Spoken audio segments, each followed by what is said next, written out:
मित्रों, देखते ही देखते 20वां चैप्टर आ गया और आप बेसिक कोर्स के 20वें चैप्टर अर्थात 20वें अध्याय तक पहुंच गए हैं। आज का जो ग्रहों का बारे में मैं आपको संक्षिप्त विवरण बता रहा हूं, उसकी अंतिम कड़ी है बुध। क्योंकि राहु और केतु को ग्रह नहीं माना जाता, छाया मात्र माना जाता है, इसलिए 7 ग्रहों के बारे में ही व्याख्या यहाँ पे दी गई है।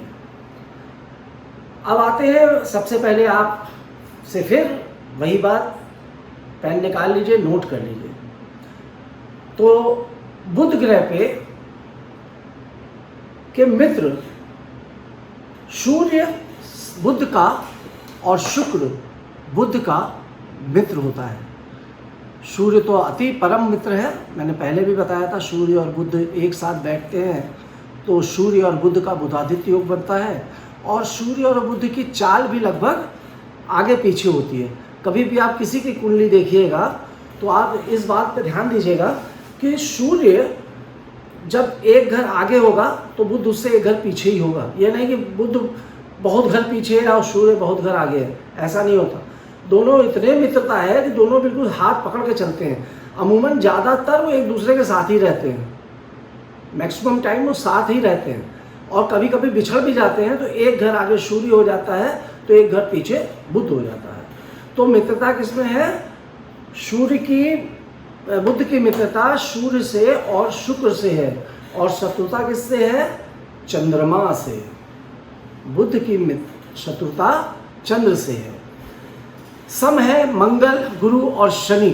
लिख लीजिए, मंगल, बृहस्पति और शनि, ये 3 ग्रह बुध के सम हैं, और बुध का अधिपति स्वामी 2 राशियां हैं, मिथुन राशि और कन्या राशि। जैसा कि मैं पहले बता चुका हूं कि मिथुन और कन्या राशि, सूर्य इनका स्वामी बुध होता है। मूल त्रिकोण राशि कौन सी है? मूल त्रिकोण राशि बुध की कन्या है, मिथुन नहीं है, कन्या है। और उच्च राशि कौन सी है? बुध कन्या राशि में ही उच्च के होते हैं, परंतु बुध मीन राशि में नीच के हो जाते हैं। लिख रहे हैं ना आप बाकायदा? एक देखिए, ये बातें आपको बड़ी छोटी लग रही होंगी, मगर यही इंपॉर्टेंट आगे जाके इन्हीं पर ही गणनाओं पर जब आप बताएंगे ना कि आपकी कुंडली में बुध नीच का है, सूर्य उच्च का है, मंगल मित्र बैठा हुआ है इसका, वो तब आपको समझेगा कोई कि आप वास्तविकता में अच्छे ज्योतिषी हैं। परंतु जब आपको स्वयं ही नहीं मालूम होगा तो आप कहाँ से ज्योतिष बन जाएंगे भैया? इसलिए मेहनत से ध्यान देकर बातों को लिखिए, और लिखने के बाद जैसे आप अपने कॉलेज टाइम में, स्कूल टाइम में रटते थे, याद करते थे, वैसे रटिए, याद करिए। अपने किसी साथी को बिठा लीजिए, आपकी नोटबुक से वो पूछे आपसे कि जैसे भाई हैं घर में, आप मान लीजिए आप महिला हैं और सीख रही हैं, आपका छोटा भाई है, आप उससे कहिए, मुझसे पूछो कि सूर्य का मित्र कौन है, सूर्य का शत्रु कौन है, वो पूछे, आप उसका जवाब दीजिए। जब 1-2 बार ऐसे करेंगे तो आपको याद हो जाएगा, और आपको ज्योतिष बनने का जो आपकी सीढ़ी है वो समझ लीजिए बिल्कुल सामने खुली हुई है। मैंने इतना अच्छे से आपको, इतने इजी भाषा में, जब आप पुराणों में जाएंगे ना, जो बड़े बड़े शास्त्र पढ़ेंगे तो आप कंफ्यूज हो जाएंगे, मगर मैं इतनी सरल भाषा में आपको समझा रहा हूँ कि आपको लगेगा कि हाँ, ज्योतिष तो बहुत आसान है। मगर ये सागर है, फिर भी बता रहा हूँ, आसान अभी आपको लग रहा है, मगर इसमें जिस ज्ञान में जितना आप घुसते जाएंगे उतने ही आप मोती पाते जाएंगे। तो मैं कहाँ पर था? कन्या राशि मूल त्रिकोण होती है, उच्च का कन्या राशि में होते हैं, मीन राशि में नीच के होते हैं, और बुध का जो लिंग है वो नपुंसक ग्रह बुध को माना गया है। वैसे पुल्लिंग भी माना गया है, परंतु बुध को नपुंसक ग्रह की संज्ञा दी जाती है। दिशा उत्तर, और रंग बताइए, बुध का कौन सा रंग है? ग्रीन कलर, हरा रंग। हरे रंग के अलावा बुध का ब्राउन कलर भी बुध का कलर माना जाता है। और जो रंगीन कलर होते हैं ना, बहुत से रंगीन वाले, वो भी बुद्ध के माने जाते हैं। बहुत से रंग लगे, बुद्ध हरा भी है, लाल भी है, पीला भी है, नीला भी है। तो जो रंगीन चीज़ है उसको भी बुद्ध से ही रिलेटेड मानी जाती है। फिलहाल हरा रंग बुद्ध का मुख्य रूप से सबसे, बुद्ध का रत्न आप सब जानते हैं, पन्ना रत्न बुद्ध का है। अगर किसी व्यक्ति का बुद्ध कमजोर हो तो उसको पन्ना रत्न ही पहनाया जाता है। और बुद्ध का दिन, जिस दिन बुद्ध की का व्रत रखिए या बुद्ध का दान करिए तो बुधवार का दिन ही बुद्ध का दिन होता है। या इस दिन बुद्ध का दान और पुण्य का जो भी काम होता है वो किया जाता है, परंतु सूर्यास्त से 2 घंटे पूर्व ही काम होते हैं, सूर्यास्त के बाद नहीं होते, क्योंकि बुद्ध सूर्य का और संबंध होता है।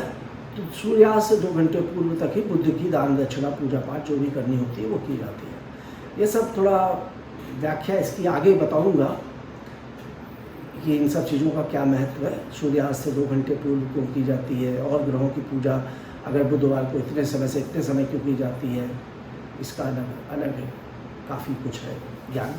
आते हैं व्यापार के ऊपर, व्यवसाय के ऊपर। तो बुद्ध से रिलेटेड व्यापार व्यवसाय आप खुद दिमाग लगाइए क्या हो सकता है। बुद्ध बुद्धि का कारक है, वाणी का कारक है।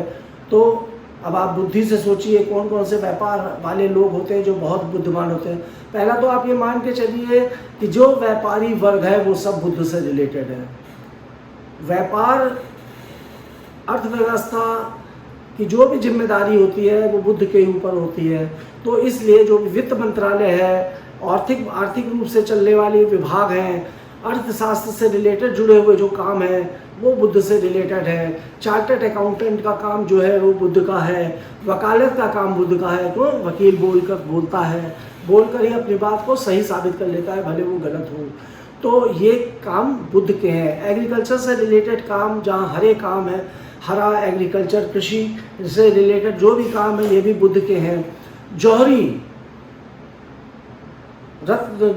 जो सोना चांदी बेचने वाले जो जौहरी होते हैं ये भी काम बुद्ध से है। और साथ ही साथ आपको बता दूं जो ज्योतिष का काम है वो भी बुद्ध से ही रिलेटेड है। अगर आप बुद्धिमान नहीं है, आपका बुद्ध अच्छा नहीं है, आपका दिमाग अच्छा नहीं है, आपकी वाणी अच्छी नहीं है, तो आप अच्छे ज्योतिषी नहीं बन सकते। इसी तरह शिक्षा, शास्त्र, लेखन सामग्री, साहित्यकार, क्योंकि साहित्य, कविता लिखना, कहानी लिखना और स्टोरी लिखना ये भी सब बुद्ध से ही रिलेटेड कार्य है। परिवहन विभाग और लाइजनिंग ये भी बुद्ध का काम है। सलाहकार अगर जो होते हैं, नियुक्त होते हैं, ये भी बुद्ध से रिलेटेड काम है। अब क्यों है सलाहकार? देखिए, क्योंकि बुद्ध जो है वो एक बुद्धिमान है तो वो अच्छी सलाह देगा, और जो अच्छी सलाह देगा वो अच्छा सलाहकार बन सकता है। और लाइजनर मतलब जो दलाली का काम करता है, उसका काम भी क्या होता है, अपनी चीज़ को अच्छा बताना और अच्छे सौदा तय करा लेना। तो वो भी जब तक वाक्पटु नहीं होगा, बातें से करने वाला, समझाने वाला, ज्ञानी इस तरह का नहीं होगा, जब उसका बुद्ध स्ट्रांग नहीं होगा व्यक्ति का, तो वो लाइजनिंग का धंधा नहीं कर पाएगा। और जिसका बुद्ध स्ट्रांग होगा तो वो लाइजनिंग और प्रॉपर्टी डीलिंग वगैरह के काम भी अच्छे से कर पाएगा। तो दोस्तों, बुध ग्रह के बारे में मैंने आज आपको बता दिया। इसी के साथ आपने 7 ग्रहों की जानकारी प्राप्त कर ली है और मुख्य जानकारी प्राप्त कर ली है। बाकी ग्रहों के बारे में विस्तृत जानकारी मैं पढ़ाते समय आपको देता चलूँगा, परंतु ये मूलभूत चीज़ें थी जिनका जानना आपके लिए अति आवश्यक था। राहु और केतु के बारे में जैसा कि मैंने बताया कि राहु केतु की ये पूरी व्याख्या मैं यहाँ पर नहीं दे रहा हूँ, क्योंकि बाकी राहु केतु के बारे में मैं जो भी जानकारी है पीछे के अध्याय में दे चुका हूँ, उससे आप समझ लीजिएगा। क्योंकि राहु केतु ग्रह नहीं माना जाता, छाया मानी जाती है, इसलिए राहु केतु की यहाँ पे वो जिस ग्रह के साथ बैठते हैं, सब मैंने पीछे बताया है, जिस ग्रह के साथ बैठते हैं उसी ग्रह के समान वो अपना व्यवहार करने लगते हैं। तो इसी के साथ आज ही आपका 20वां अध्याय यहाँ पे ख़त्म होता है। अगले अध्याय में आपसे पुनः मुलाकात होगी। धन्यवाद।